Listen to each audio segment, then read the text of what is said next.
Salmo 37, versículos 37 e 38. Nota o homem sincero e considera o reto, porque o fim desse homem é a paz. Quanto aos transgressores, serão a uma destruídos, e as relíquias dos ímpios serão destruídas. Amém. Até aqui a leitura da palavra de Deus. Você com certeza já presenciou alguma criança envergonhando os seus pais.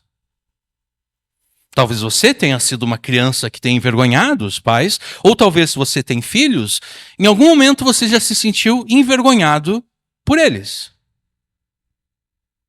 Quando eles fizeram alguma malcriação. Quem viu o mau comportamento dos teus filhos, até abriu um sorriso para você. Mas você sabia que aquele sorriso era um sorriso amarelo, como se diz, um sorriso falso. Porque apesar daquele sorriso, você sabia exatamente o que aquela pessoa estava pensando. Aquela pessoa estava pensando que ou você não ensinou o seu filho a se portar apropriadamente, ou você não treinou aquela criança para ser obediente. Independentemente do caso, o comportamento impróprio do teu filho é resultado da tua inabilidade e incapacidade de educar adequadamente aquela criança.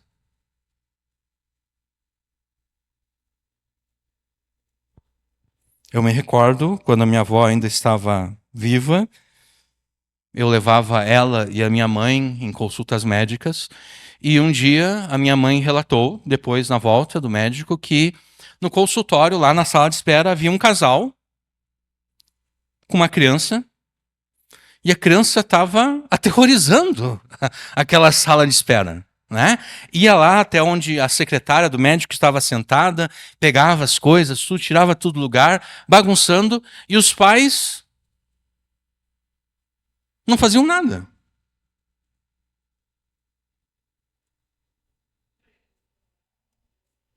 Mandava parar, mas ela olhava para os pais, dava uma risadinha e continuava fazendo, porque ela sabia que não haveria nenhuma consequência para o que ela estava fazendo. Certamente quem estava naquela sala de espera pensou: meu Deus, o que esses pais estão fazendo com essa criança? Que não ensinam ela a se portar? Né? Porque a criança deveria saber que ela está num ambiente ali que não é a sua casa, ela não tem a liberdade de fazer aquilo que ela gostaria de fazer. Mas não. Aquela criança envergonhou os seus pais, e certamente quem estava naquele consultório médico pensou dos pais o seguinte: pais, esses pais eles não sabem o que eles estão fazendo com essa criança. Eles não têm a mínima ideia de como educar essa criança a se comportar de forma adequada. E é por isso, então, que certamente aqueles pais, naquele momento, se sentiram envergonhados.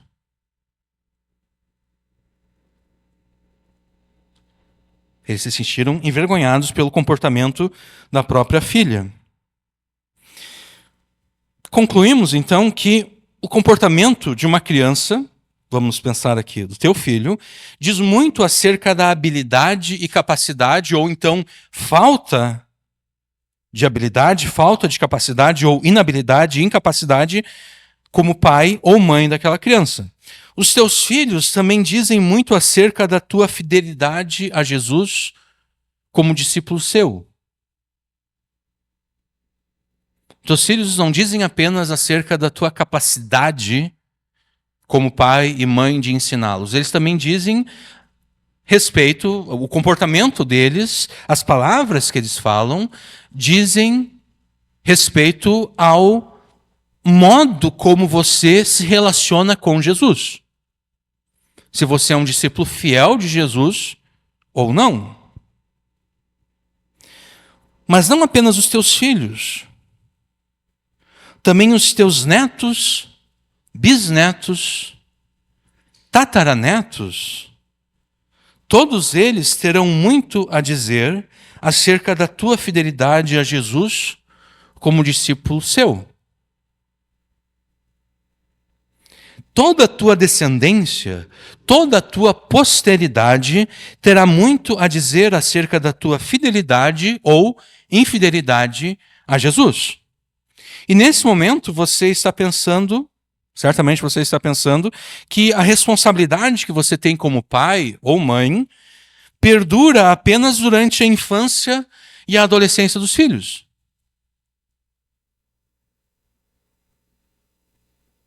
A minha responsabilidade como pai, depois que meu filho cresceu, depois que ele fez 18 anos, a minha responsabilidade como pai cessou, a minha responsabilidade como mãe acabou. E certamente eu não sou responsável pela forma como os meus filhos vão criar os meus netos. E muito menos eu sou responsável pela forma como os meus netos criarão os meus bisnetos, e muito menos eu sou responsável pela forma como os meus bisnetos educarão os meus tataranetos. Certamente é isso que você está pensando. Você crê que após tornarem-se adultos, você não é mais responsável pelas escolhas e ações erradas que os seus filhos fizerem. E de fato, os seus filhos adultos, eles são responsáveis sim pelas suas escolhas e ações, sejam elas boas ou más. Mas o que você falhou em perceber é que os seus filhos sempre foram responsáveis pelas suas escolhas e ações, mesmo quando eles tinham 5 anos de idade. Eles já eram responsáveis pelas suas escolhas e ações. Aquela menininha no escritório médico, ela já era responsável pela escolha e ação dela de bagunçar aquele escritório. Então, sim, os filhos adultos, os teus filhos adultos, são responsáveis pelas suas escolhas e ações, sejam essas escolhas e ações boas ou más. Mas você falhou em perceber que os seus filhos sempre foram responsáveis. Não importa a idade deles. Eles não passaram a ser responsáveis apenas depois dos 18 anos. Não, eles sempre foram responsáveis pelas suas ações e escolhas. Exatamente por isso que pesa sobre você a responsabilidade de obedecer ao mandamento que ordena: e vocês, pais, não provoquem os seus filhos à ira, mas tratem de criá-los na disciplina e admoestação do Senhor. Efésios 6:4. Esse mandamento implica tanto o ensino positivo, por meio de palavras e exemplos, como também o ensino negativo, o ensino corretivo, através de repreensão verbal e disciplina física, sempre que os teus filhos te desobedecerem. Se enquanto crianças e adolescentes os teus filhos não fossem responsáveis pelas suas escolhas e ações, não faria sentido você repreendê-los e discipliná-los sempre que eles te desobedecessem. A disciplina física que Deus ordena que seja imposta aos filhos só faz sentido porque eles sempre foram responsáveis pelas suas ações e escolhas.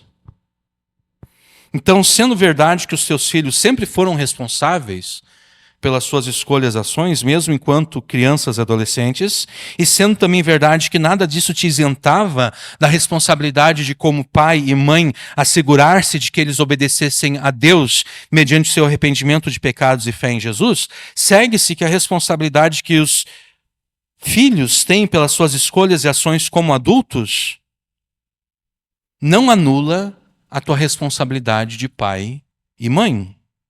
Você, pai e mãe, recebeu de Deus, de Jesus, a responsabilidade de garantir que não apenas os teus filhos, mas também os teus netos, bisnetos, tataranetos e assim por diante, sejam fiéis discípulos de Jesus.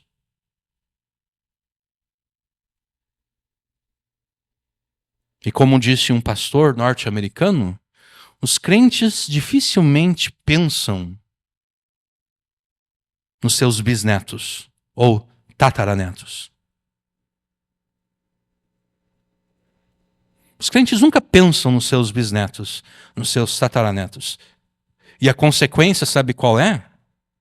A consequência é que, como os crentes nunca pensam nos seus bisnetos e tataranetos, os seus próprios filhos acabam se desviando. Essa é a consequência.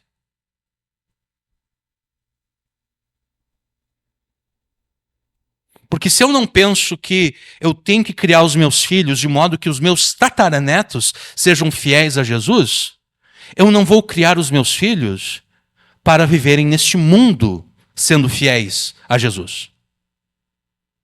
Eu não vou criar os meus filhos para que eles saibam como criar os seus próprios filhos, os meus netos. Por quê? Eu não estou pensando nos meus bisnetos. Eu estou pensando que os meus bisnetos se explodam. Eu não estou nem aí. Eu provavelmente nem vou estar vivo quando eles nascerem.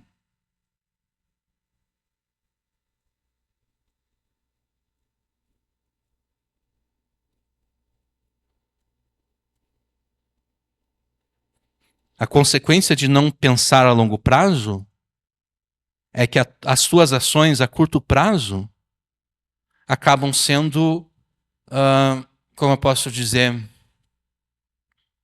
sabe aquele trabalho matado? Aquela coisa que tu faz assim só para tu enjambra uma solução?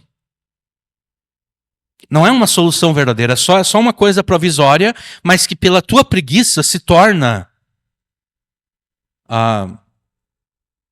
deixa de ser provisória para se tornar constante, aquilo que tu deveria de arrumar direitinho, mas tu disse, não estou com tempo agora, não estou com vontade, tu enjambra uma solução ali e nunca mais volta a resolver aquele problema. Esse é o trabalho dos pais a curto prazo, quando eles não estão pensando a longo prazo.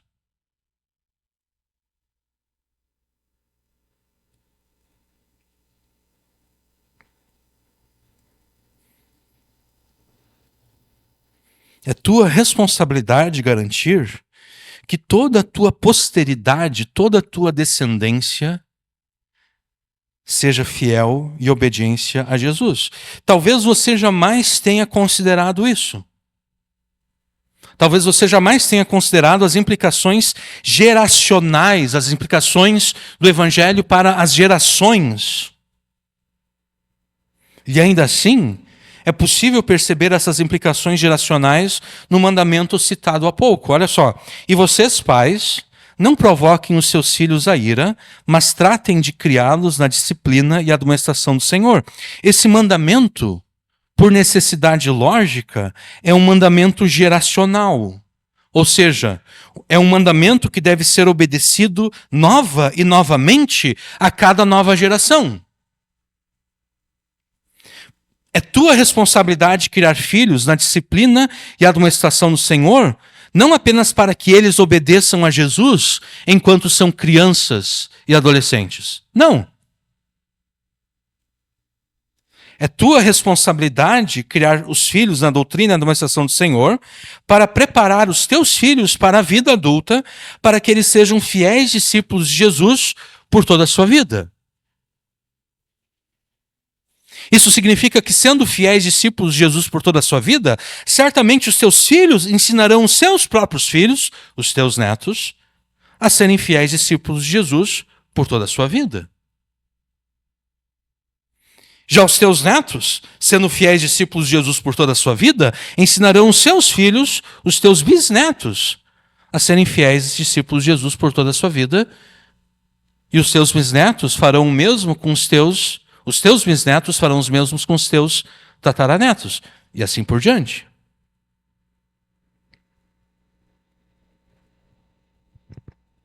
É inescapável o componente geracional deste mandamento, exatamente porque o Evangelho é uma mensagem de bênção não para indivíduos,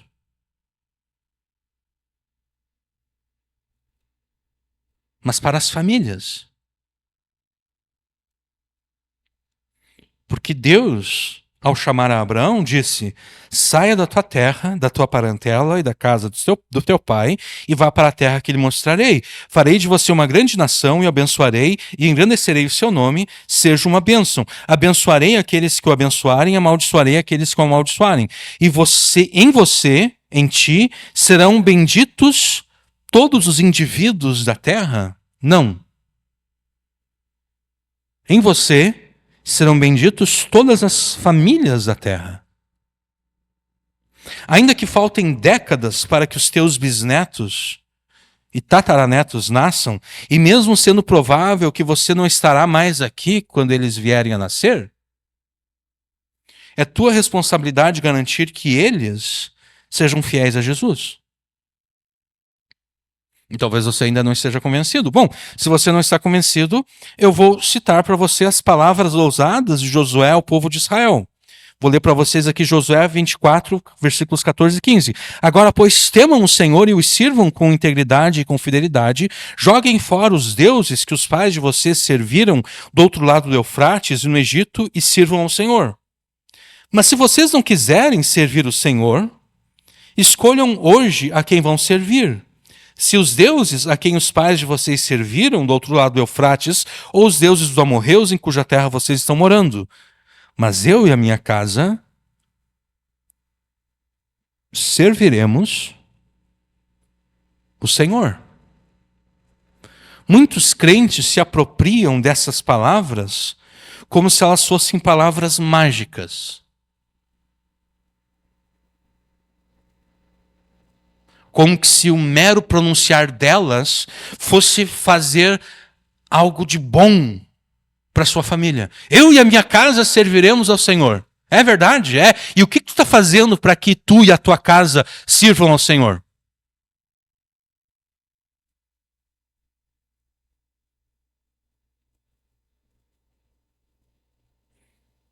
Simplesmente falar, eu e a minha casa serviremos ao Senhor?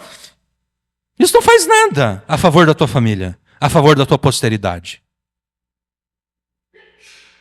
Entendeu? Porque os crentes têm que... Ontem eu vi um vídeo que me deixou indignado. Os crentes têm que deixar de ser supersticiosos. Os crentes devem deixar de acreditar que o simples falar alguma coisa libera algo no reino do Espírito que ou vai servir para o bem ou para o mal. Isso não existe. Entendeu? Sabe, crente não deve acreditar nisso. Pessoas que creem em Jesus não podem acreditar nisso porque a palavra de Deus não ensina isso. O vídeo que eu vi ontem que me deixou indignado era de um pastor que estava participando lá no podcast e ele estava dizendo o seguinte: olha, nunca, se tu ouvir alguém falando isso acerca do teu filho, rejeita isso porque isso é maldição para o teu filho. Não tem nada a ver. Se alguém fala uma palavra boa ou negativa acerca do teu filho, isso não tem influência nenhuma para o teu filho. Sabe o que influencia o teu filho? O teu exemplo de cristão. Isso influencia o teu filho.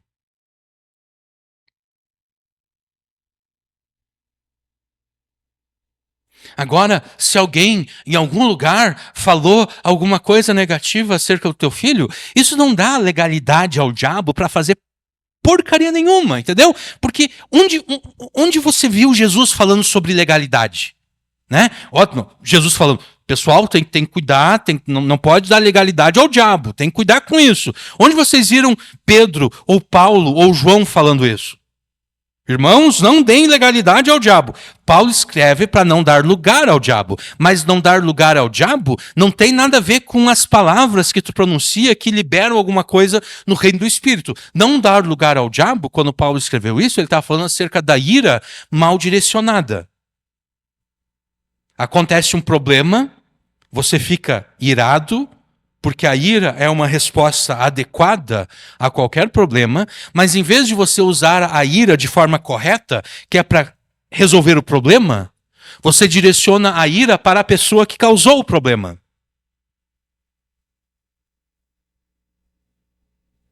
A ira é uma emoção, é uma descarga de energia psicológica, a gente pode dizer assim, que Deus concede ao ser humano para que o ser humano tenha a capacidade de resolver os problemas que acontecem.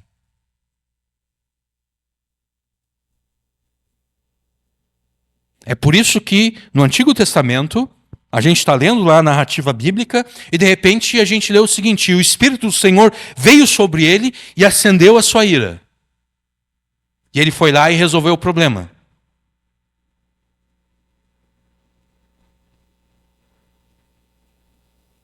Não dar lugar ao diabo é não usar a ira de forma... A pessoa dá lugar ao diabo, quando Paulo escreveu isso lá em Efésios, a pessoa dá lugar ao diabo quando ela usa a ira de forma inadequada. Em vez de ela usar essa energia para resolver o problema, ela usa essa energia para se vingar da pessoa que causou o problema. Então, nem Jesus, nem Paulo, nem Pedro, nem Moisés, nem Davi, nem Salomão falaram nada acerca de tem que cuidar para não dar legalidade ao diabo, tem que cuidar para não dar legalidade ao diabo. Não.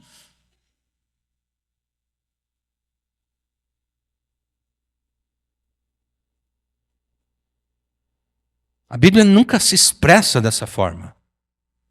E se eu creio na palavra de Deus, eu devo me expressar como a palavra de Deus se expressa. Exatamente, resistir ao diabo. Isso é uma expressão bíblica, né? Eu resisto ao diabo. E como eu resisto ao diabo na minha família? Não é meramente dizendo, está amarrado em nome de Jesus. Não é assim que tu resiste ao diabo. O sangue de Jesus tem poder. Não é assim que você resiste ao diabo.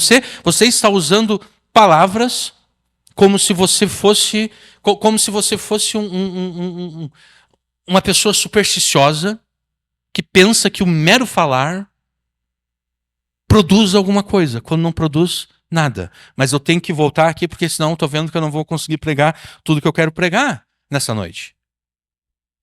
Muitos, voltando aqui às palavras de Josué, né? Eu e a minha casa serviremos ao Senhor. Foi isso aqui que me levou a me desviar aqui do meu roteiro. Muitos crentes se apropriam dessas palavras como se elas fossem mágicas, como se o mero pronunciar delas tivesse o poder mágico de trazer salvação e restauração às suas famílias.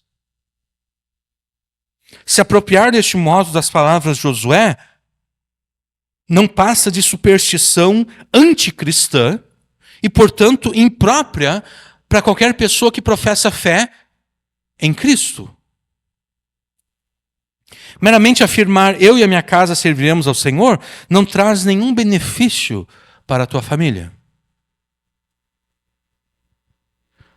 O que temos em Josué 24, versículos 14 e 15, não são palavras mágicas e nem mesmo uma promessa de Deus. O que nós temos ali é a resolução de Josué com relação à sua casa, com relação à sua descendência, com relação à sua posteridade. Nesses versos, Josué ordena que Israel sirva ao Senhor, mas ele termina dizendo, olha, se vocês não quiserem servir ao Senhor, tenham como certo uma coisa. Eu e a minha casa serviremos ao Senhor. Casa, nesse contexto, tem o sentido de família, tem o sentido de descendência, tem o sentido de posteridade. Josué tinha bem claro na sua mente que um crente tem como responsabilidade garantir que a sua casa, a sua família, a sua descendência, a sua posteridade sirva ao Senhor e seja fiel a Ele. E Josué aprendeu isso a partir da própria Escritura. Josué estava lendo a Escritura, porque Deus ordena que Josué leia a Escritura, né? Lá no início, Deus ordena que Josué permaneça em tudo aquilo que está escrito, então Josué está obedecendo a Deus. Josué está lendo aquilo que Moisés escreveu. Gênesis, Êxodo, Levítico, Números e Deuteronômio.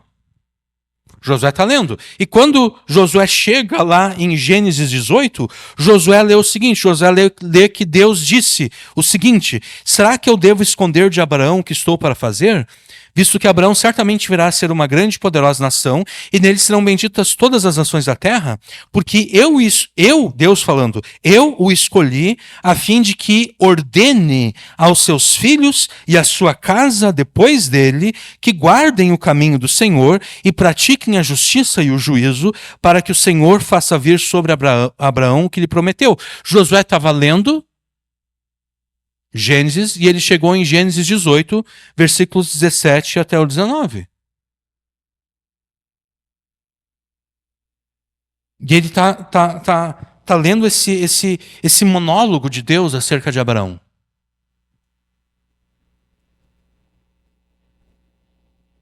Eu não vou esconder de Abraão o que eu vou fazer, porque Abraão vai ser uma grande e poderosa nação, e eu o escolhi para que ele ordene aos seus filhos e à sua casa depois dele, que guardem o caminho do Senhor e pratiquem a justiça e o juízo, para que o Senhor faça vir sobre Abraão o que lhe prometeu. Então Josué, ao ler essas palavras, ele entendeu, é responsabilidade de cada homem garantir que a sua casa, a sua família, a sua descendência, a sua posteridade sirva ao Senhor.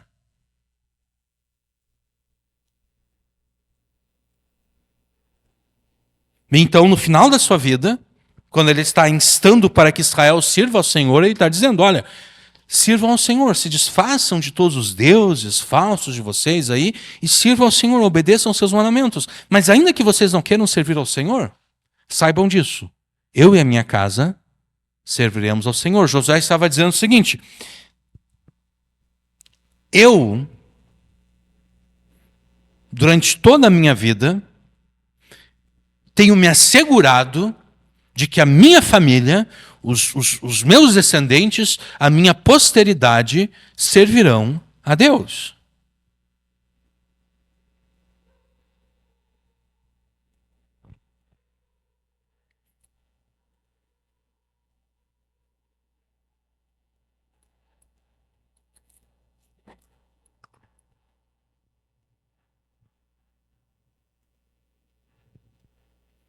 É da vontade de Deus abençoar cada um dos seus filhos para que a descendência de cada um deles o obedeça, ou de modo que a descendência de cada um deles o obedeça.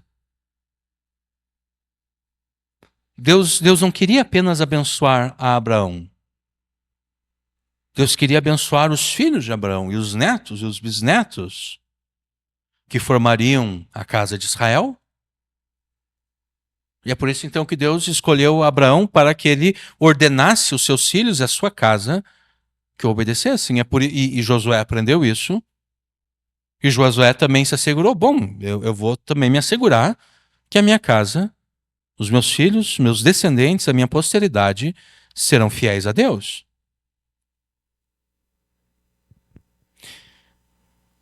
Essa responsabilidade também pesa sobre você.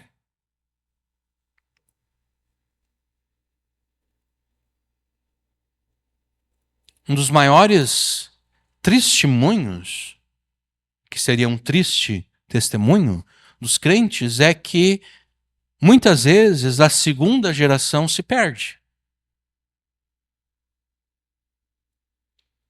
A primeira geração de crentes, né, pessoas que nasceram num lar não cristão, em algum momento da vida ouvem a pregação do evangelho e se convertem. Então agora eles têm os seus próprios filhos, a segunda geração. Só que esses que se converteram, eles não sabem como criar os seus filhos na doutrina e na administração do Senhor. E então a segunda geração se perde. Os pais se converteram, mas os filhos que foram criados num lar cristão acabam se perdendo.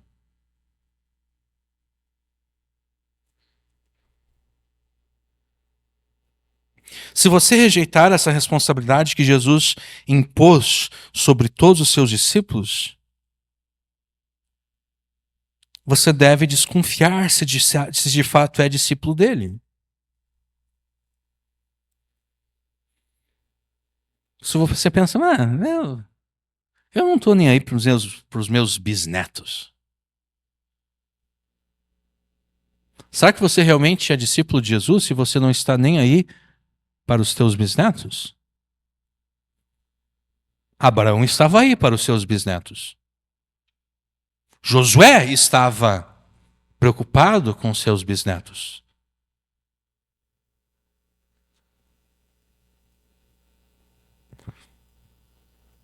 Aquele que não tem cuidado com os seus é pior do que um incrédulo. Paulo escreveu acerca do cuidado, né, do cuidado com relação aos bens materiais. Né? Eu tenho um familiar que está passando necessidade e em vez de eu ajudar esse meu familiar, eu não quero ajudar esse meu familiar, eu vou deixar que a igreja ajude o meu familiar. Paulo diz não. Não. Se alguém tem viúvas na sua família, que essa pessoa cuide das viúvas da sua família para que a igreja não fique sobrecarregada. Porque se eu tenho viúva na minha família, e a gente tem que se lembrar que naquela época não havia seguridade social, né? Eu ia falar sexual. Não, seguridade social. Não havia INSS, não havia aposentadoria, não havia pensão, né? Então a mulher viuvava, ela perdeu a sua fonte de renda é ser o marido. Agora, como é que ela vai sobreviver? Né? Então, né, no período lá da igreja apostólica, essa questão das viúvas na igreja era uma questão muito séria. Né? Então, Paulo está dizendo o seguinte, olha, a igreja tem que cuidar daquelas viúvas que realmente não tem nenhum parente crente que pode cuidar delas. Agora, aquelas viúvas que têm parentes crentes, que esses parentes cuidem delas, para que a igreja esteja livre para cuidar daquelas que realmente não tem ninguém que possa ajudá-las. E daí Paulo termina dizendo o seguinte, olha, aquele que não tem cuidado com os seus, com os da sua família, com os da sua casa, esse é pior do que o incrédulo. Se isso é verdade com relação aos bens materiais, é muito mais verdade com relação aos bens espirituais. Né? Com relação ao evangelho, com relação à salvação. Se eu não estou nem aí, eu sou solteiro, né? Eu não sou casado, não tenho filhos, mas se eu não estou pensando nos meus netos, mesmo como solteiro, se eu não estou pensando o seguinte, se um dia Deus me abençoar com uma esposa e eu tiver filhos, eu quero criar esses meus filhos de tal modo que os meus netos serão discípulos fiéis de Jesus e os meus bisnetos e tataranetos e assim por diante. Se eu não estou pensando dessa forma, eu não estou tendo cuidado com os meus. Eu sou pior então do que um incrédulo. E se eu sou pior do que o incrédulo, será que eu sou discípulo de Jesus?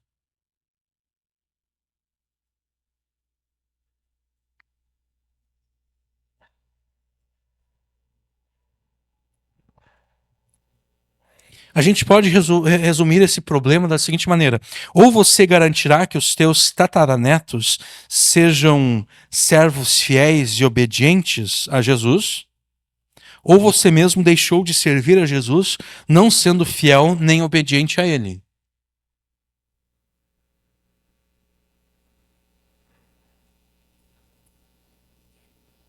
E a questão que o Espírito Santo exige que você considere nessa noite, que dá título a essa pregação, é a seguinte: o que os teus tataranetos dirão acerca da tua fidelidade ou infidelidade a Jesus?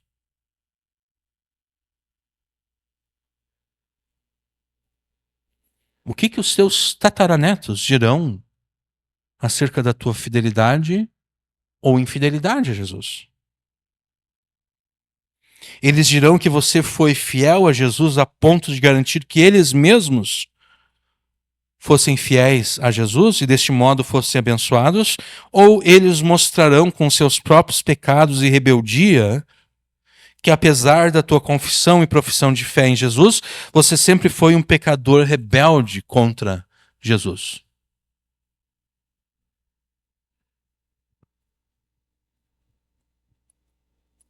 Nessa pregação, eu estou pulando aqui algumas partes em função do tempo, mas essa pregação é necessário que você considere com seriedade essa questão. O que os teus tataranetos dirão acerca da tua fidelidade ou infidelidade a Jesus? E o ultimato que o Espírito Santo faz a você é o seguinte: ou você garantirá que os teus tataranetos sejam servos fiéis e obedientes a Jesus, ou você mesmo deixou de servir a Jesus, não sendo fiel nem obediente a Ele.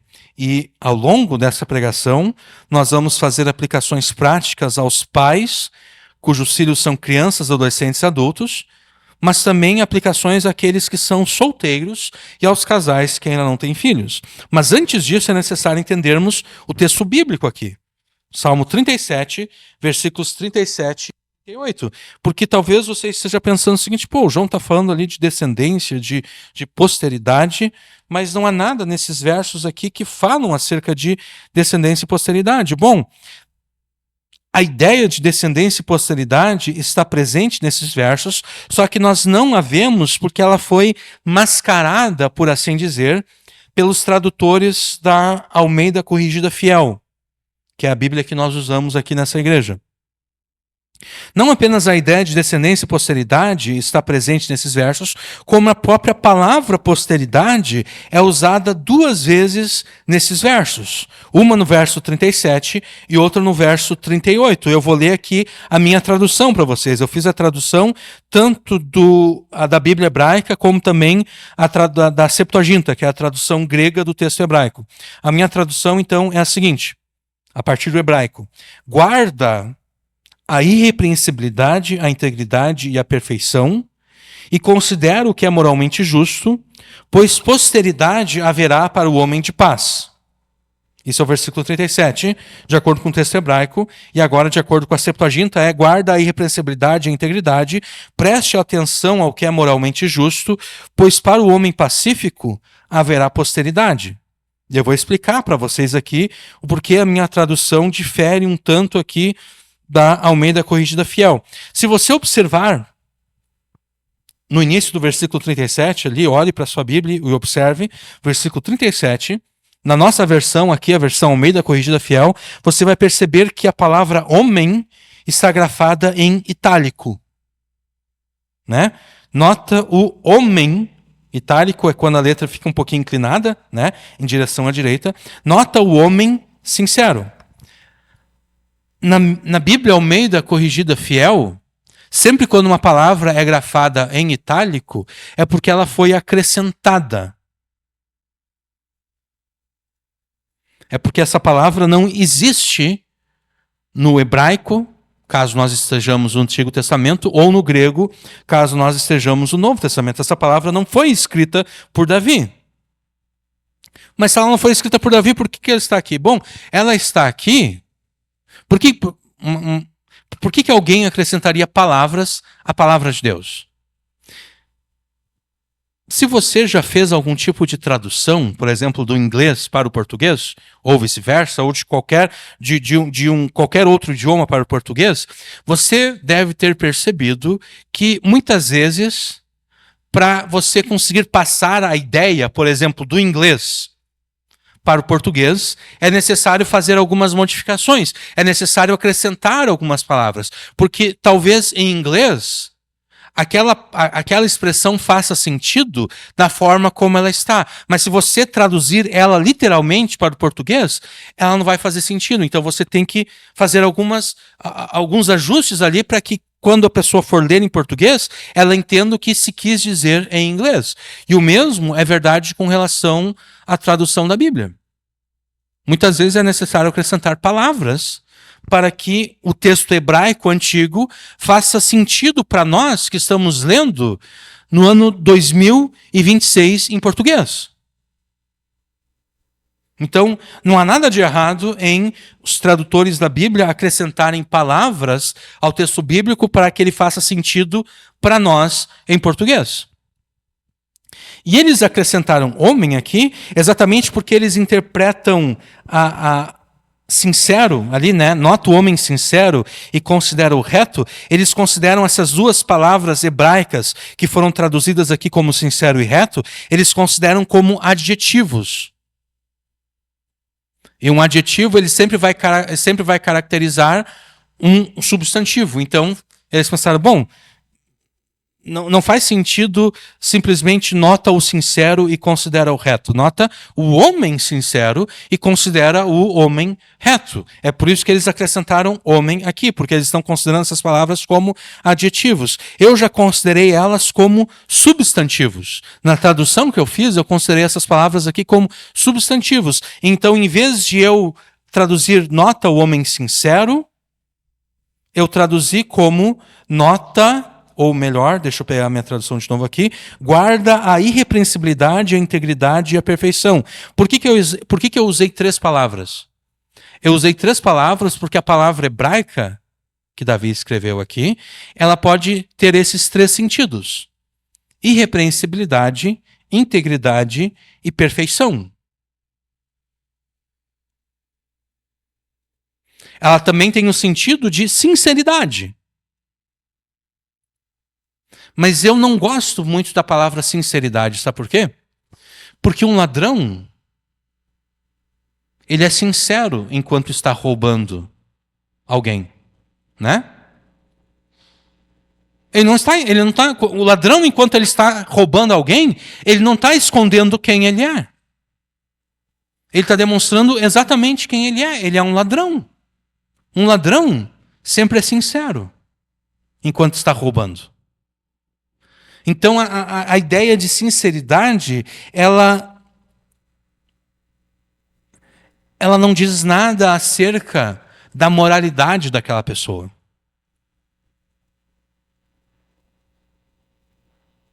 O mentiroso é sincero na sua mentira. Ele é insincero na mentira que ele conta, mas ao ser mentiroso, ele é sincero, porque ele está sendo aquilo que ele é. A mentira está dentro do coração dele e ele expõe essa mentira para todo mundo. Ele mente, à torta à direito. Então, o ladrão, o mentiroso, o adúltero, enquanto eles estão cometendo esses pecados, eles são sinceros. Agora, para que a pessoa seja irrepreensível, íntegra e perfeita, é necessário que ela se arrependa, é necessário que ela mude.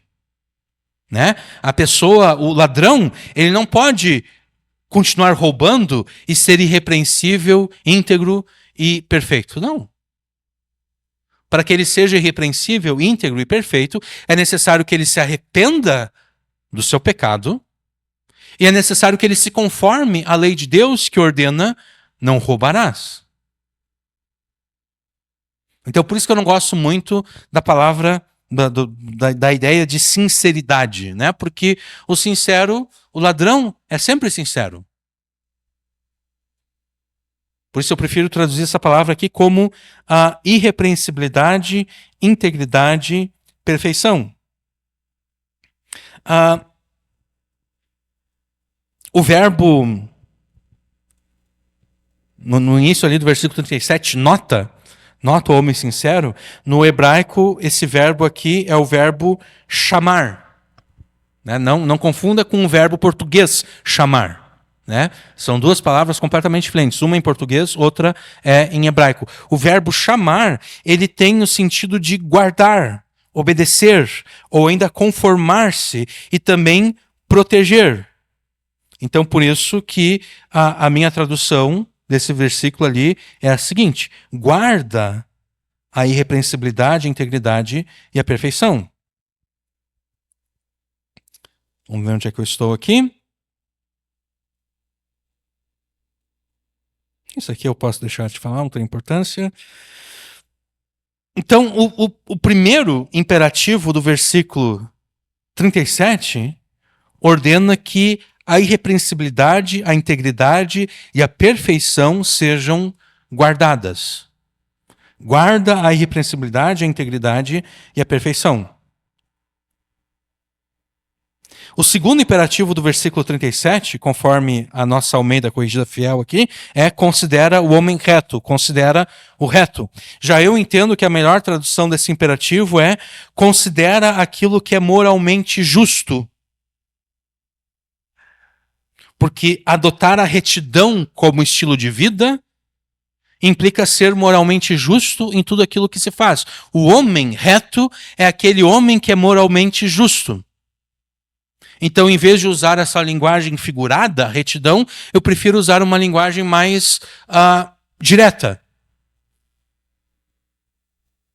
Em vez de falar de reto, alguém que segue um caminho reto, eu prefiro falar uma linguagem mais direta, moralmente justo, moralmente correto. Então, nós temos, a partir da minha tradução aqui, né? Guarda a irrepreensibilidade, a integridade e a perfeição e considera o que é moralmente justo. São esses os dois imperativos do versículo 37. Então, o versículo 37 não está ordenando que você simplesmente note o homem sincero e considere aquele que é reto. Não, o versículo 37 não está ordenando que você seja um mero espectador do final de paz do homem que é sincero e reto. Não, o verso 37 está ordenando que você seja este homem ou mulher irrepreensível. É isso que o versículo 37 está ordenando. Seja este homem ou mulher irrepreensível. Seja este homem ou mulher íntegro. Ou íntegra, no caso da mulher, né? Seja este homem perfeito. Seja essa mulher perfeita. Seja este homem moralmente justo. Seja essa mulher moralmente justa. É isso que o versículo 37 está ordenando. Como você será essa pessoa irrepreensível, íntegra, perfeita e moralmente justa? A resposta a essa questão é dada pela interpretação e aplicação das palavras usadas por Davi aqui no Salmo 37. Como eu disse antes, o original hebraico traduzido aqui como notar tem o sentido de guardar, de obedecer, de conformar-se, de, inclusive, proteger. Ou seja, você deve obedecer e conformar-se ao padrão moral da irrepreensibilidade, da perfeição e da integridade que é a lei de Deus. E os seus mandamentos. Você também deve proteger a lei de Deus e os seus mandamentos. E você protege a lei de Deus e os seus mandamentos, impedindo que eles sejam interpretados e aplicados de modo a negar o propósito pelo qual Deus os revelou na sua palavra. Ou seja, você nunca deve permitir que alguém leia a palavra de Deus e dê uma interpretação errada à palavra de Deus.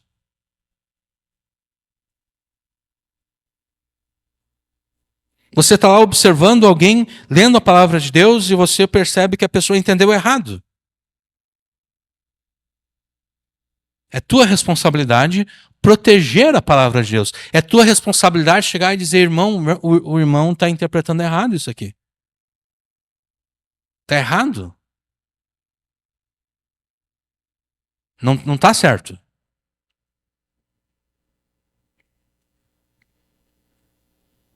E a forma mais fácil de proteger a lei de Deus e os seus mandamentos é através da pregação. Você deve pregar às pessoas do teu convívio, especialmente aos seus filhos, porque os teus filhos são as pessoas com quem você também convive. Né?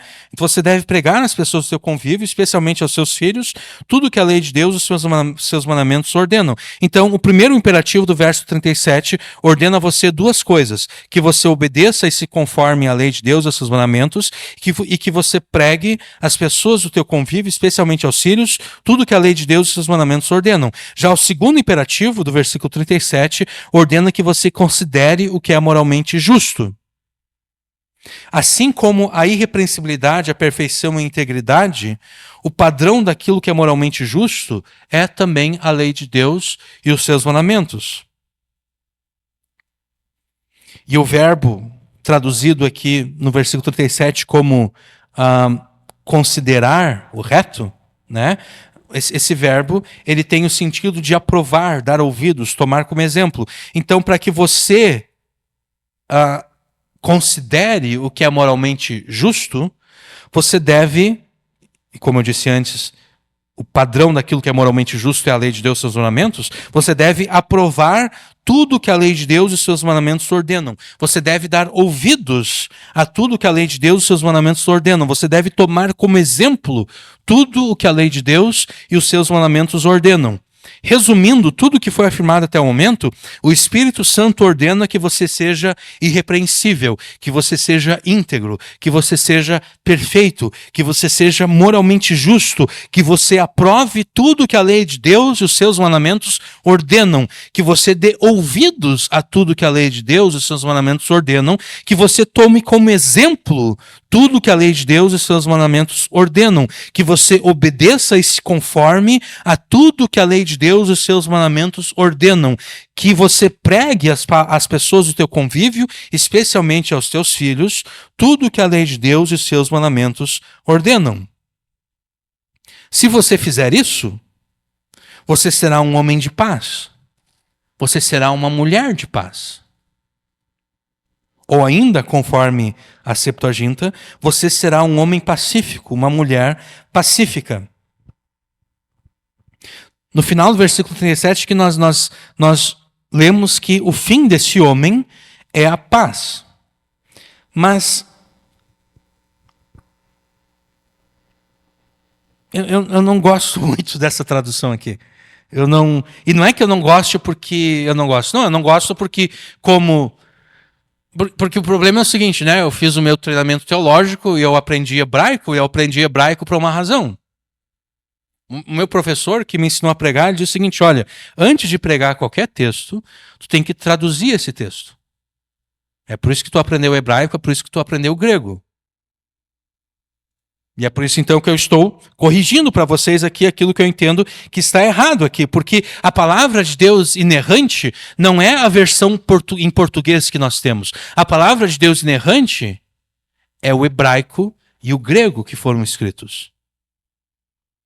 As traduções, todas elas são passíveis de erros. Por isso então aqui eu estou gastando esse tempo aqui corrigindo para vocês aquilo que eu considero errado. Essa tradução aqui, segundo eu entendo, ela é inadequada por pelo menos duas razões. A primeira razão é que shalom, paz, não está qualificando a harit, traduzido aqui como fim no sentido de futuro e destino. Shalom está qualificando ish, homem. Ou seja, Davi está falando de um homem de paz, de um homem pacífico. Não é o final que será de paz. É o homem que é um homem de paz. É um homem pacífico. Ele é pacífico por quê? Porque ele obedece à lei de Deus. Ele é um homem pacífico, é uma mulher pacífica, porque ela obedece à lei de Deus, ela obedece os mandamentos de Deus. Se você quiser estar entre aqueles que são pacíficos, e você deveria querer estar entre aqueles que são chamados pacíficos, porque um homem pacífico, a gente pode dizer que ele também é um homem pacificador. Uma mulher pacífica, a gente pode dizer que ela é uma mulher pacificadora. E os pacificadores serão bem-aventurados, por quê? Porque eles serão chamados filhos de Deus. Então, certamente você deve querer estar entre aqueles que são chamados pacíficos. E se você quiser estar entre aqueles que são chamados pacíficos, você deverá guardar e considerar tudo que a lei de Deus e os seus mandamentos ordenam. A segunda razão pela qual a tradução aqui neste ponto é inadequada é que a palavra aharit, tanto no versículo 37 como no versículo 38, tem o sentido de posteridade, tem o sentido de descendência. Por exemplo, ali no versículo 38, quanto aos transgressores são a uma destruídos, e as relíquias dos ímpios serão destruídos, relíquia aqui é a mesma palavra, no hebraico, é a mesma palavra traduzida no versículo 37 como fim. Eu não sei exatamente por que os tradutores aqui quiseram colocar relíquias, mas a ideia dessa palavra aqui é de posteridade, é de descendência. De modo que a minha tradução desses dois versículos é a seguinte: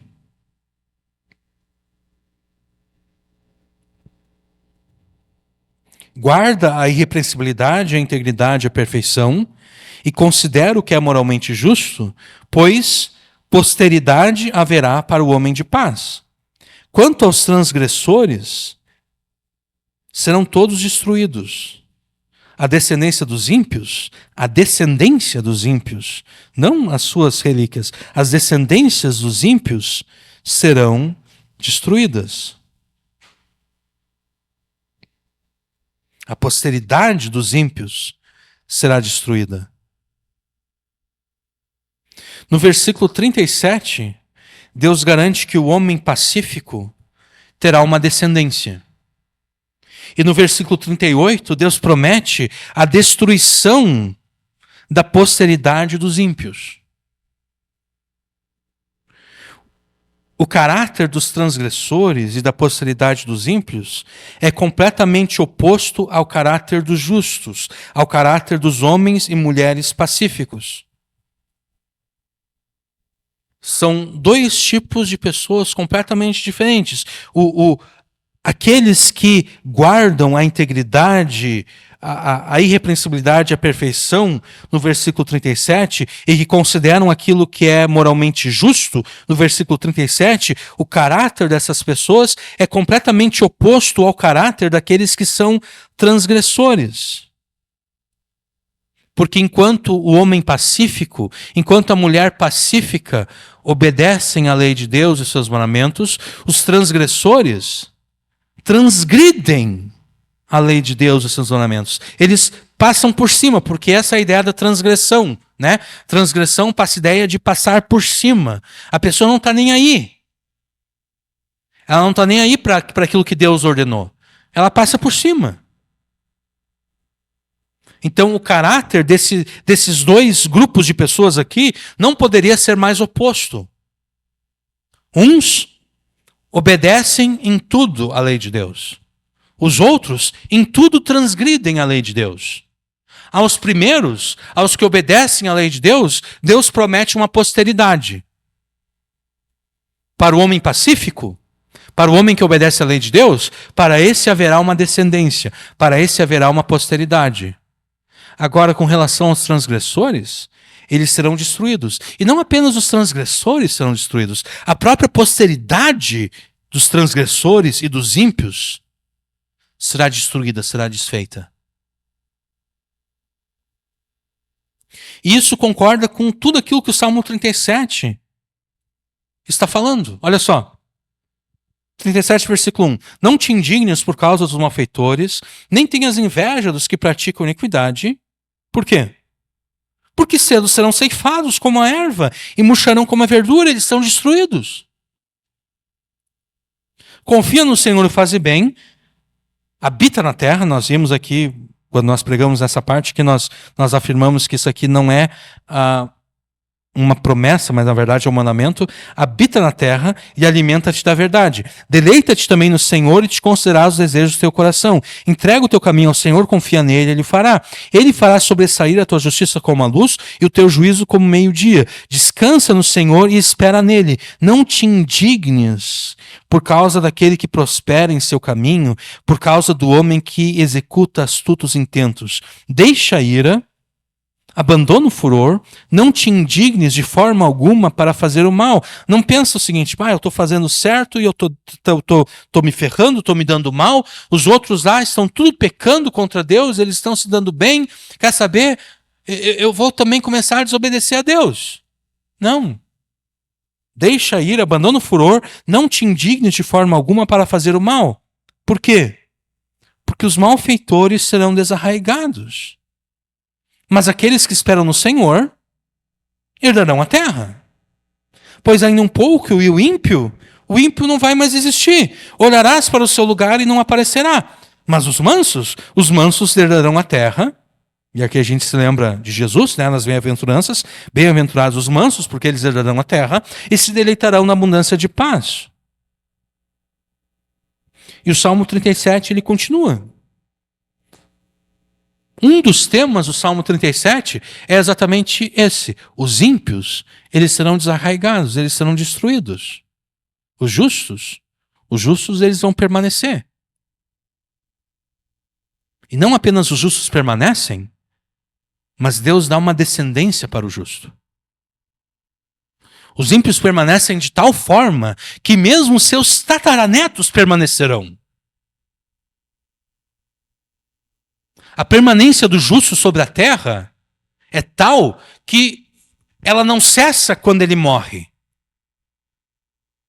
A permanência do justo sobre a terra é tal que mesmo depois que ele morre, a descendência dele permanece ali.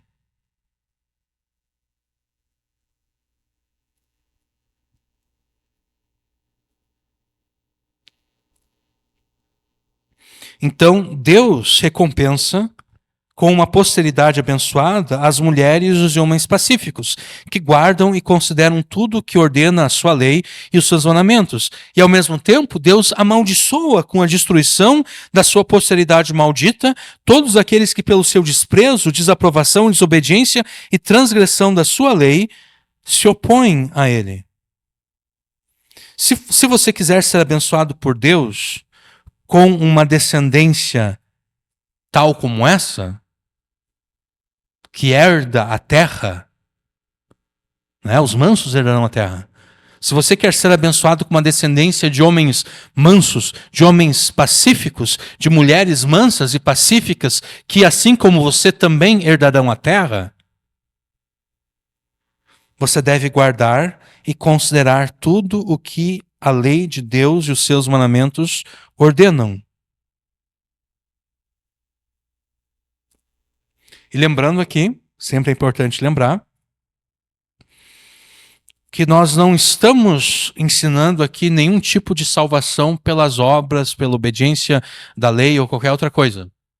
Porque tudo que nós estamos falando aqui, nós estamos falando a partir da pressuposição de que todos somos pecadores e de que o único que verdadeiramente obedeceu à lei de Deus com perfeição é Jesus, de modo que ele se qualificou então para ser aquele que morre a favor dos pecadores, para que por meio da justiça que ele conquistou durante a sua vida, nós fôssemos justificados e mediante a morte pela qual ele pagou pelos nossos pecados, nós sejamos perdoados por Deus.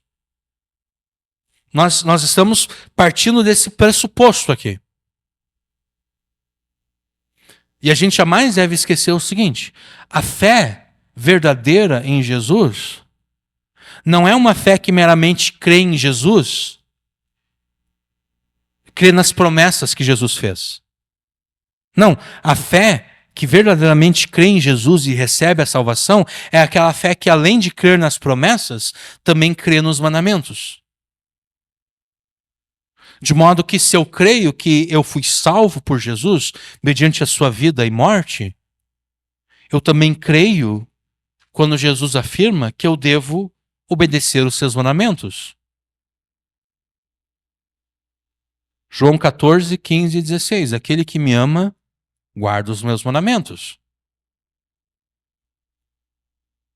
Aquele que não guarda os meus mandamentos, esse não me ama.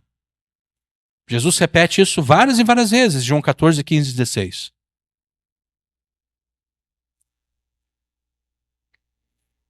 E nós devemos ser, Jesus, nós afirmamos antes, Jesus é aquele que obedeceu com perfeição a lei de Deus. Nós devemos ser imitadores de Jesus, né? Sejam meus imitadores, como também eu sou imitador de Cristo, escreveu Paulo, e o objetivo pelo qual nós somos salvos é para que nós sejamos conformados à imagem de Jesus. Romanos 8, 28 e 29. Nós seremos imitadores de Jesus e nos conformaremos à sua imagem, guardando e considerando tudo que ordena a lei de Deus e os seus mandamentos. Se você então quer receber de Deus essa descendência e posteridade abençoadas, que com você herdarão a terra, você deve guardar tudo e considerar tudo o que ordena a lei de Deus e os seus mandamentos. Você deve aprovar tudo que a lei de Deus ordena. Você deve dar ouvidos a tudo que os mandamentos de Deus ordenam. Deve tomar como exemplo tudo que a lei de Deus ordena. Você deve obedecer e se conformar tudo que os mandamentos de Deus ordenam. Você deve pregar às pessoas do teu convívio, especialmente aos seus filhos, tudo que a lei de Deus ordena. Você deve ser irrepreensível conforme a lei de Deus ordena. Você deve ser perfeito, íntegro, moralmente justo conforme a lei de Deus ordena. E você, por meio de palavras, exemplos práticos de vida, deve ensinar tudo isso aos teus filhos, para que eles, igualmente, ensinem aos seus filhos, aos teus netos.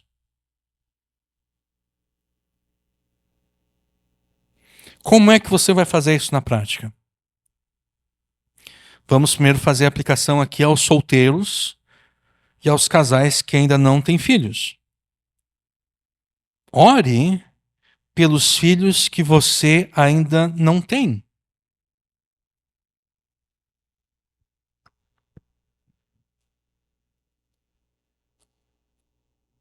Ore pela salvação dos filhos que você ainda não tem.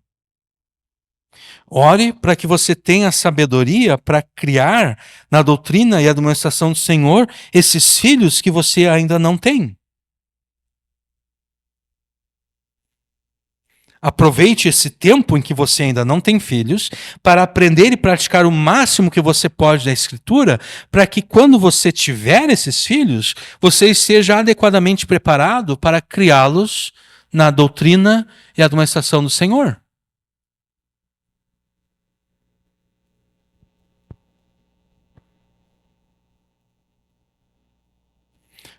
Mas se você desprezar esse tempo que Deus agora está te dando para se preparar para criar filhos no temor do Senhor, por que Deus te daria esses filhos?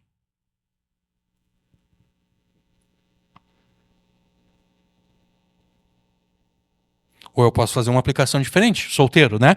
O solteiro, ele quer uma esposa. Tá bom, mas se tu não está te preparando para o casamento, por que Deus te daria uma esposa? Se tu não está te preparando para amar essa mulher que você deseja como Cristo amou a igreja, por que Deus te daria uma esposa? Deus está te dando tempo para se preparar para o casamento, mas você não está querendo se preparar para o casamento. Por que Deus te daria uma esposa? Você está tendo tempo para se preparar para ter filhos, mas você não quer me preparar. Por que Deus te daria aquilo para o qual você não está querendo se preparar para ter?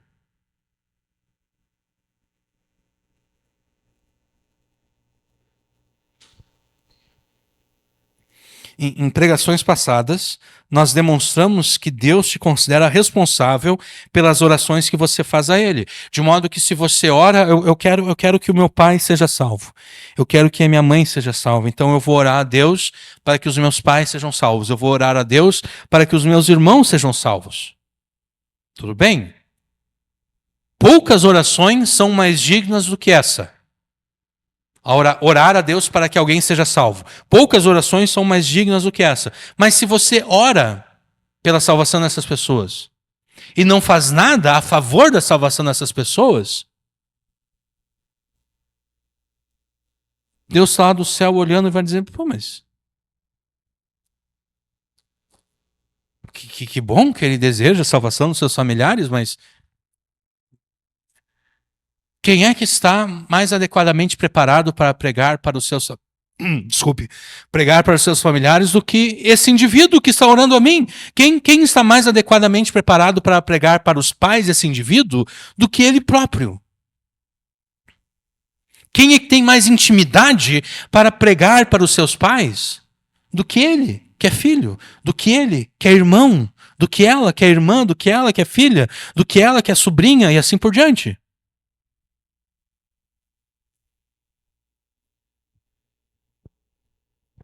Se você ora a Deus pela salvação de uma pessoa, além de orar pela salvação dessa pessoa, você deve ir até ela e pregar o evangelho a ela. Do mesmo modo, se você ora a Deus para que Deus te dê filhos, você deve se apresentar a Ele como resposta a essa oração. Nesse caso específico, você deve, num ato de fé e confiança em Deus, se preparar para receber os filhos que você pede a Deus.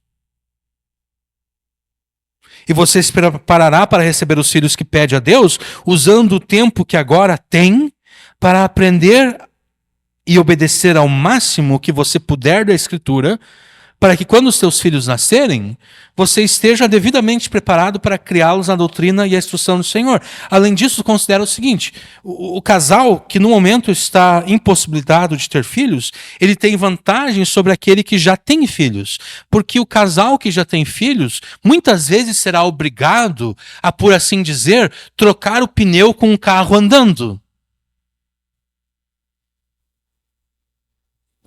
Acho que essa imagem é bem apropriada, né? Pneu furou, mas não tem como parar o carro para trocar o pneu.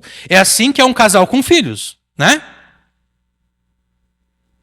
As crises estão acontecendo na família, não tem como esse casal dizer, quer saber, vamos mandar as crianças, os nossos filhos, para ficar 6 meses fora, 1 ano fora, até que a gente consegue ajeitar tudo aqui, para depois então a gente poder recebê-los novamente. Não tem como fazer isso.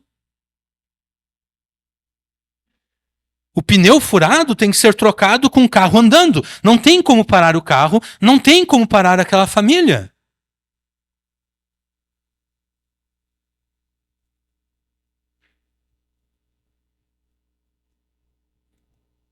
Então, nesse aspecto, não apenas o casal que não tem filhos, mas até mesmo o solteiro que não tem filhos, ele tem uma certa vantagem sobre aqueles que já têm filhos, porque ele pode entender as coisas, eles podem entender como fazer as coisas de forma correta, antes de já terem feito de forma errada. Porque sempre é mais fácil fazer a coisa correta do início do que, tendo começado cometendo o erro, ter que voltar atrás, desfazer o erro e começar a fazer de novo. Não, eu já tive a oportunidade uma vez eu tive que desmontar um notebook. Acho que uma das primeiras vezes que eu ainda trabalhava na Chipbyte, eu tive que desmontar um notebook para fazer manutenção, né? E era tanta coisinha, e na época eu não tive a sagacidade de ir tirando fotos, né? E tudo, eu não tive essa sagacidade. Então eu simplesmente fui desmontando e fui largando as peças aqui, ali, aqui, papapá. Na hora que eu fui montar, eu não sei onde é que essa peça vai. eu não sei exatamente onde isso aqui tem que ir. Né? E daí eu descobri que isso aqui eu deveria ter colocado bem antes. Então eu tive que desmontar de novo, né?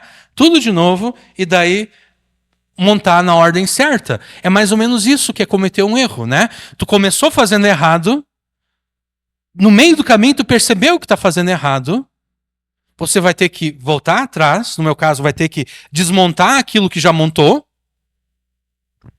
para daí começar da forma correta. Esse é o caso do casal que já tem filhos, né?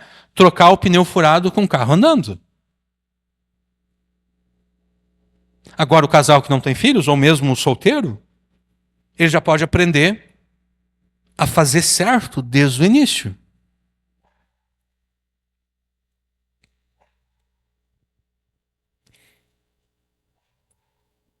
Então, aos que são solteiros e aos casais que não têm filhos, aprendam a praticar o máximo que pode da palavra de Deus, para que quando os filhos nascerem, vocês estejam adequadamente preparados para criá-los na doutrina da administração do Senhor e resolvam o maior número possível de crises e problemas do casamento, para que quando os filhos nascerem, os filhos não precisem presenciar essas crises e esses problemas. Porque, querendo ou não, crises e problemas do casamento acabam afetando os filhos.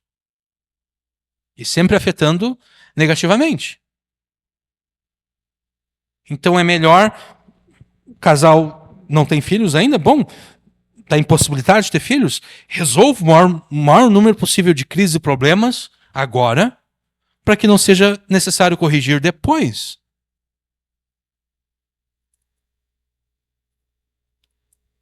Essas foram as aplicações para os solteiros e aqueles que ainda não, os casais que não têm filhos.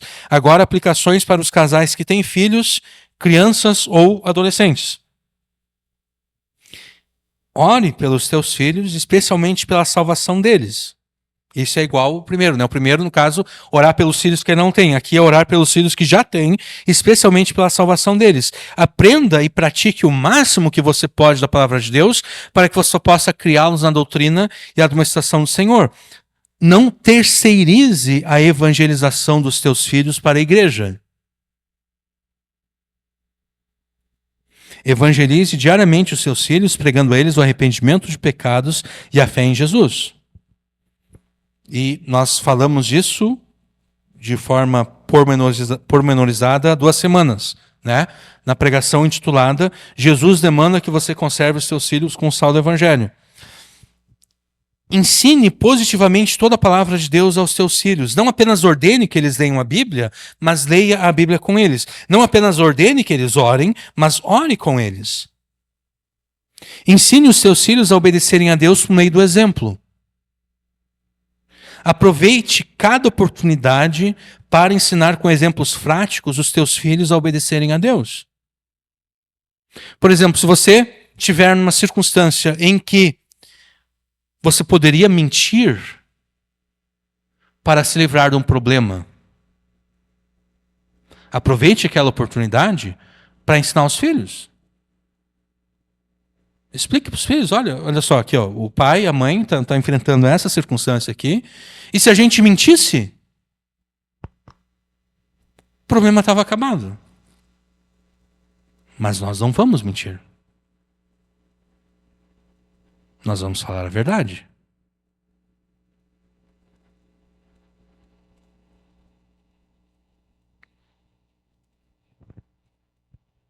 Aproveite toda oportunidade para ensinar com exemplos práticos os seus filhos a obedecerem a Deus. Essas oportunidades incluem o relacionamento do casal, o relacionamento com os próprios filhos, o relacionamento com os demais parentes e também amigos, vizinhos e assim por diante. Se você pecar em algum momento, confesse esse pecado para toda a família, para que todos sejam edificados, para que todos aprendam. E faça todas as restituições necessárias na presença dos teus filhos. Se você, por acaso, roubou algum valor de alguém, leve o teu filho quando você for devolver aquilo que você roubou, para que ele veja o exemplo do que deve ser feito. E de como é necessário se arrepender dos pecados e como alguém se arrepende dos pecados. Jamais releve o pecado dos teus filhos, porque se você relevar o pecado dos filhos, eles certamente se perderão eternamente. Ensine os seus filhos por meio da disciplina corretiva, repreendendo-os verbalmente e disciplinando-os fisicamente sempre que for necessário. Use a desobediência deles como oportunidade para pregar o Evangelho. Ensine os seus filhos a valorizarem o culto a Deus de 2 modos. Separe 1 hora na semana, todas as semanas, para o culto a Deus em família, quando vocês cantarão cânticos de louvor, lerão uma passagem bíblica que será explicada pelo Pai, e então orem juntos. E, em segundo lugar, se assegure que toda a família esteja presente em todos os cultos públicos da igreja. Não faça assim, não, hoje só o pai vai no culto, hoje só a mãe vai no culto. Sabe por quê? Porque quando você faz isso, os filhos estão entendendo que o culto a Deus não é importante. E daí quando os teus filhos chegarem aos 14, 15, 16 anos, eles vão dizer, não, pai, mãe, hoje eu não quero ir no culto.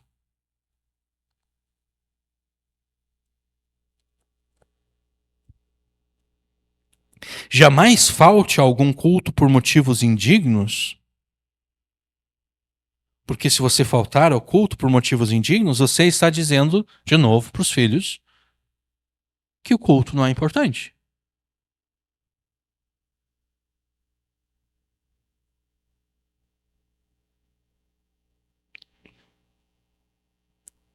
Não são os teus filhos que decidem o momento em que começarão a namorar. É você que decide esse momento.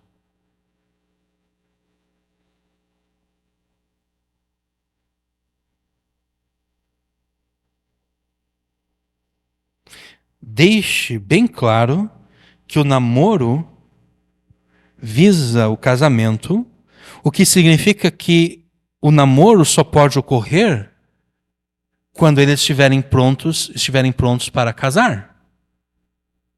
Uma menina de 14 anos está pronta para casar? Não. Então não tem por que ela namorar, né? Um menino de 14 está pronto para casar? Não. Então não tem por que ele ter uma namoradinha na escola.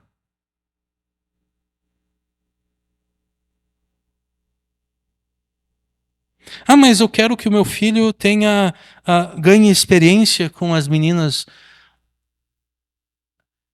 Imagine se um pai falar a mesma coisa do seu filho com relação à tua filha. Eu quero que o meu filho ganhe experiência com a tua filha. Tu vai gostar de ouvir isso? Não, né? Tu não vai gostar que alguém diga, eu quero ganhar experiência com aquela menina ali. Então, se você não quer que ninguém ganhe experiência com a tua filha, você certamente não deve incentivar o teu filho a ganhar experiência com a filha de algum outro homem.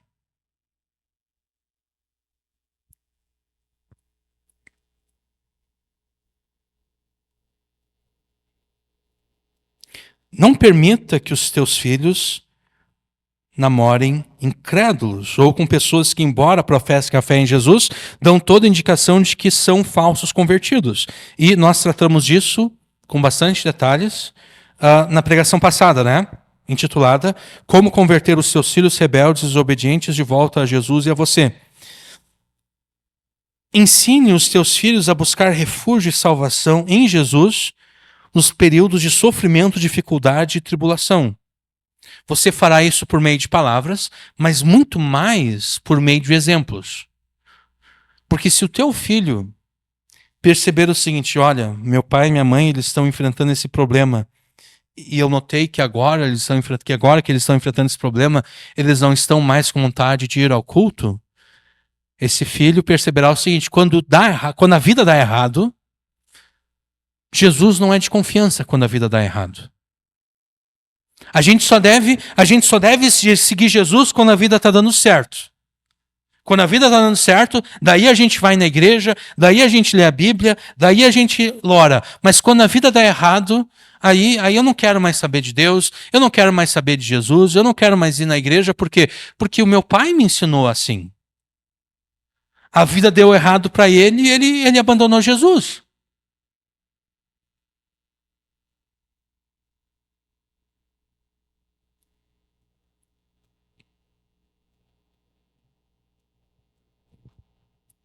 Quando você estiver enfrentando problemas, se o teu filho, se a tua filha tiver a maturidade para entender o problema enfrentado, compartilhe o problema enfrentado. E então apresente o caminho para vencer aquele problema, que é a fidelidade e a obediência a Jesus. Assim você estará ensinando a eles que quando a coisa dá errado, é em Jesus que a gente busca salvação.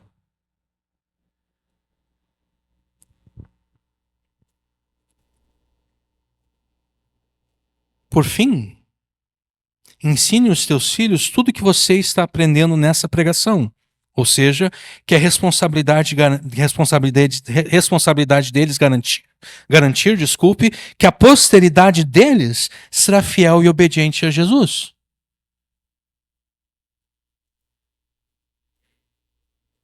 Agora a aplicação para os casais que têm filhos adultos. Conforme nós demonstramos a introdução, você continua sendo responsável pelos seus filhos, mesmo depois que eles se tornaram adultos e saíram de casa. Ore, então, para que eles permaneçam na fé, ou se eles não são convertidos, se eles ainda são incrédulos, ore a favor da salvação deles, dos seus cônjuges, caso eles sejam casados, dos seus filhos, caso eles já tenham filhos, e assim por diante. Aprenda e pratique o máximo que você pode da palavra de Deus, para que você possa aconselhá-los conforme a doutrina e a admoestação do Senhor. Porque agora já não dá mais para dizer que é tua responsabilidade criá-los na doutrina e admoestação do Senhor. mas certamente continua sendo a tua responsabilidade aconselhá-los, segundo a doutrina e a administração do Senhor.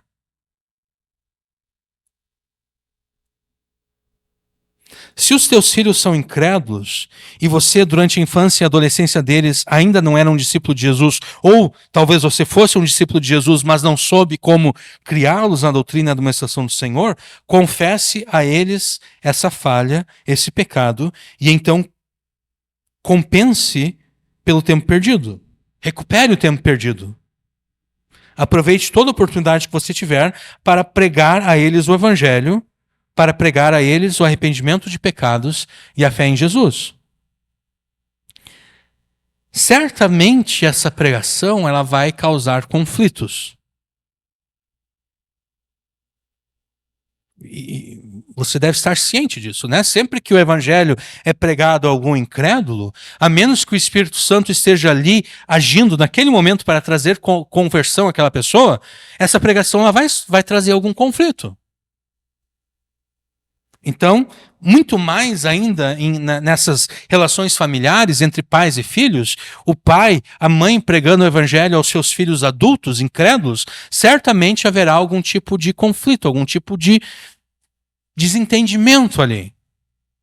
Porque quanto mais íntimo o relacionamento, mais os relacionamentos se tornam explosivos, por assim dizer, né? Se eu não tenho muita intimidade com vocês, de repente eu não gosto muito da atitude de vocês, mas como eu não tenho intimidade, né? De repente eu fico na minha. Agora, com aquelas pessoas com quem eu tenho bastante intimidade, se essas pessoas fazem alguma coisa que eu não gosto, pela intimidade, a minha reação vai ser uma reação explosiva, né? Eu tenho a liberdade de dizer, de chegar e de repente confrontar aquela pessoa. Então, quanto mais íntimo o relacionamento for, mais existe a possibilidade de uma reação negativa, uma reação explosiva. Então, nessas horas, os pais, eles sempre vão se sentir tentados a o seguinte: eu só vou orar agora. Eu não vou mais pregar. Eu só vou orar, porque quanto mais eu prego, mais desavenças ocorrem, mais discussões ocorrem. Quanto mais eu prego, mais o meu relacionamento com meus filhos fica abalado. Então eu não vou mais pregar. Eu só vou orar. Eu vou tentar manter a paz na minha família.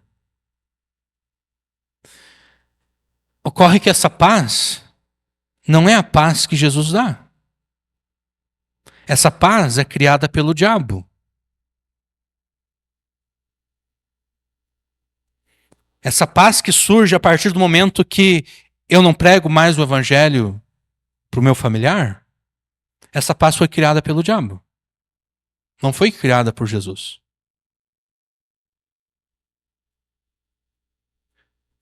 E se eu sou crente em Jesus, se eu sou discípulo de Jesus, eu fui chamado para ser esse homem pacífico, do qual nós tratamos, né? No Salmo 37, versículo 37. Ou este homem pacificador. E um homem pacificador, ele não se contenta com a paz criada pelo diabo. O homem pacificador, ele só se contenta com a paz criada por Jesus. E para que Jesus crie a paz, é necessário que haja arrependimento de pecados. Então, não caia nessa armadilha de eu não quero mais discussão na minha família, então eu não vou mais pregar o evangelho, só vou orar. Bom, sabe o que vai acontecer? Você só vai orar e os seus filhos não vão converter, porque como eles se converterão se você não pregar? É Paulo em Romanos 10, né? A gente pode abrir em Romanos 10 aqui.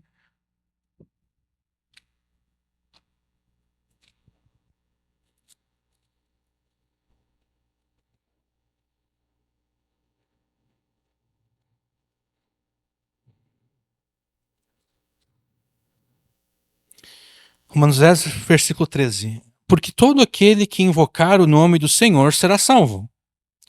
Como, pois, invocarão aquele em quem não creram? E como crerão naquele de quem não ouviram? E como ouvirão se não há quem pregue? E como pregarão se não forem enviados? Quer dizer, você vai orar, mas não vai acontecer nada, porque você se nega a pregar. E você não deve ficar com medo do conflito, porque o próprio Jesus disse que ele veio trazer conflito entre pai e filho, mãe e filha, sogra e nora. Esse conflito entre pai e filho, mãe e filha, sogra e nora, ele só termina quando aquele que ainda não se converteu, se converte. Aí o conflito termina. O conflito entre pai e filho termina quando o filho se volta para o próprio pai e para Jesus. O conflito entre mãe e filha termina quando? Quando a filha dá ouvidos à sua mãe e se volta para Jesus. O conflito entre nora e sogra ocorre quando a nora dá ouvidos à sua sogra e se volta para Jesus. Então, não tenha medo do conflito, porque Jesus disse que esse conflito, ele veio trazer esse conflito mesmo. E ele veio trazer esse conflito para que haja paz. Porque muitas vezes é necessário que a paz, para que a paz chegue, é necessário conflito.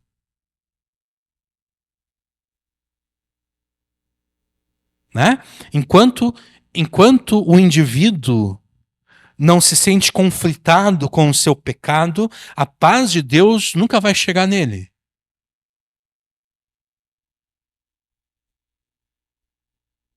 Ele está em paz, mas ele está em paz com o seu pecado. Então a paz de Deus, a paz de Jesus ainda não chegou nele. É necessário iniciar um conflito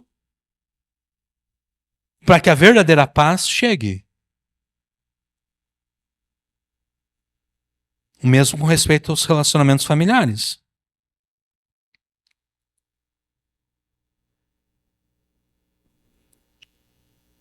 Pregue o evangelho a eles, dê exemplo a eles, aqui nós estamos tratando dos filhos adultos, né? Também é importante que você não se torne cúmplice dos pecados dos seus filhos, e disso nós tratamos também na última pregação. Se você tem netos, ore pelos netos, ensine eles a obedecerem a Deus, pregando a eles o evangelho, o arrependimento de pecados, a fé em Jesus, e também sendo um exemplo de obediência a eles.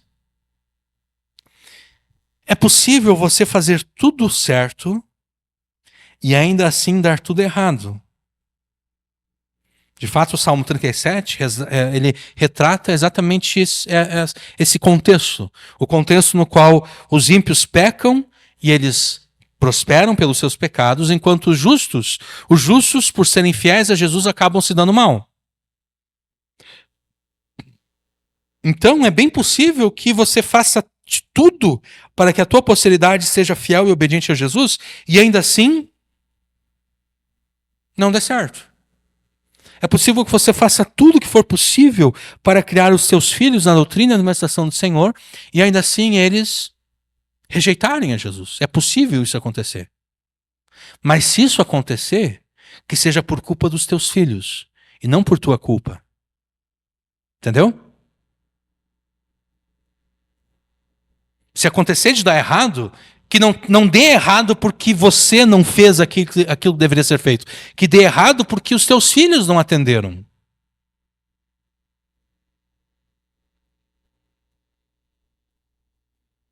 Se der errado, que não seja a tua culpa o erro. Que seja a culpa daqueles que não deram ouvidos às suas palavras. Que seja a culpa daqueles que não deram atenção ao teu exemplo.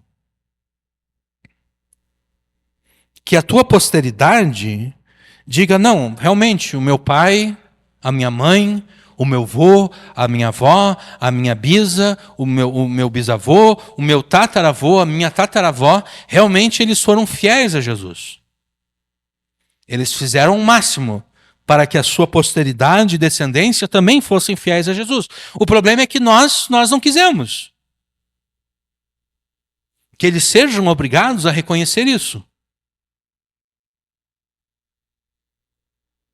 Que eles sejam obrigados a dizer, não, eles foram fiéis, Nós é que não demos atenção.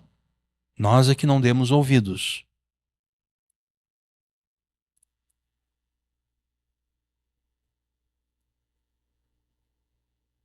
Por isso, guarde e considere tudo que ordena a lei de Deus e os seus mandamentos e ensine os teus filhos a fazerem o mesmo. Aprove tudo que a lei de Deus e os seus mandamentos ordenam e ensine os seus filhos a fazerem o mesmo. Tome como exemplo tudo que a lei de Deus e os seus mandamentos ordenam e ensine os seus filhos a fazerem o mesmo. Obedeça e conforme-se a tudo que a lei de Deus e os seus mandamentos ordenam e ensine os seus filhos a fazerem o mesmo.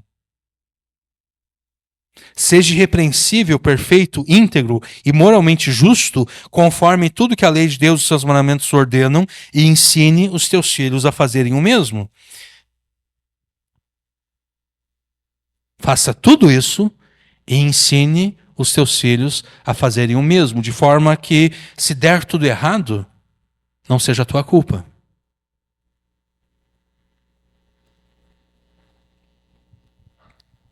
O que os teus tataranetos dirão acerca da tua fidelidade ou infidelidade a Jesus? Será que eles dirão, olha, os meus tataravós, eles foram fiéis a Jesus. O problema, a gente está sendo destruído agora, porque versículo 38 diz, né, que a descendência dos ímpios será destruída. Nós estamos sendo destruídos agora porque nós não demos ouvidos ao nosso tataravô, à nossa tataravó. Nós não demos ouvidos, nós rejeitamos as suas palavras, nós rejeitamos os seus exemplos. Nós os tornamos ímpios, transgressores, e é por isso que agora Deus está nos destruindo.